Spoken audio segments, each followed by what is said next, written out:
बहुत पहले पहाड़ों और दरियाओं से घिरी हुई एक वसी सल्तनत में बादशाह इदरीस नामी एक अक्लमंद और आदिल बादशाह हुकूमत करता था। इसके 3 बेटे थे, शहजादा जफर, शहजादा रेयान और शहजादा करीम। बादशाह उनसे बेपनाह मोहब्बत करता था, लेकिन परेशान था कि अगला हुक्मरान कौन होगा। एक दिन एक बूढ़ा आदमी महल में आया और बादशाह को एक सुनहरी पंख तोहफे में दिया। ये कोई आम पंख नहीं है, बूढ़ा आदमी ने कहा। यह आसमानी फिनिक्स से ताल्लुक रखता है, हिकमत का परिंदा। जो कोई भी फिनिक्स को ढूंढता है और इससे सबक लेकर आता है, वो अपने आप को तख्त का अहल साबित करेगा। तीनों शहजादों को उनकी तलाश दी गई। हर एक ने फिनिक्स को तलाश करने और फातेह वापस आने की उम्मीद में मुख्तलिफ रास्ता इख्तियार किया। शहजादा जफर सबसे बड़ा, मजबूत और पुरजोश था। वो पहाड़ों की गहराई में चला गया, जहां उसे सोने के खजानों से भरा हुआ गार मिला। एक पुरस्रार सरपरस्त नमूदार हुआ और कहा, बहुत से लोग यहाँ सोना ढूंढने आते हैं, लेकिन दौलत अक्ल को अंधा कर देती है। सिर्फ वही ले लो जो तुम्हें चाहिए।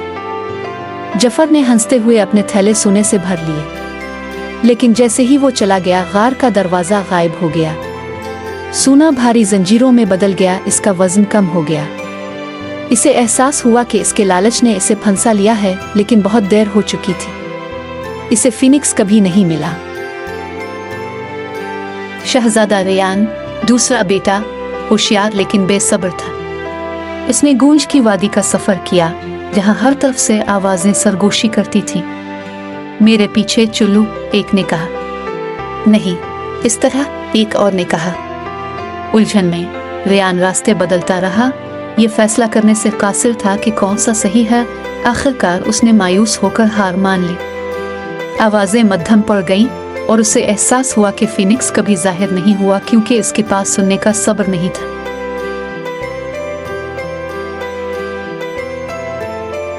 शहजादा करीम सबसे छोटा, मेहरबान और सोचने वाला था। वो जंगलों और दरियाओं से गुजरता था, रास्ते में जरूरतमंदों की मदद करता था। एक शाम उसने एक बूढ़े आदमी को एक दरिया पार करने के लिए जिदोजहद करते हुए पाया। करीम ने इसे दरिया के पार कर दिया और वो शख्स मुस्करा दिया। चूंकि आपने मेहरबानी की है, आपको वही मिलेगा जिसकी आप तलाश करेंगे। दरिया अलग हो गया। एक छपी हुई झील का इंकिशाफ हुआ, जहां सेलेस्टियल फिनिक्स आराम करता था। फिनिक्स बोला, एक हकीकी बादशाह सबसे ज्यादा ताकतवर और होशियार नहीं होता है, बल्कि वो होता है जिसके पास दूसरों की मदद करने के लिए खालिस दिल और हिकमत हो। करीम ने असल सबक समझकर झुकाया। इसने खुद सबक के सिवा कुछ नहीं लिया और घर लौट आया। जब तीनों शहजादे वापस आए तो बादशाह ने उनकी कहानियां सुने।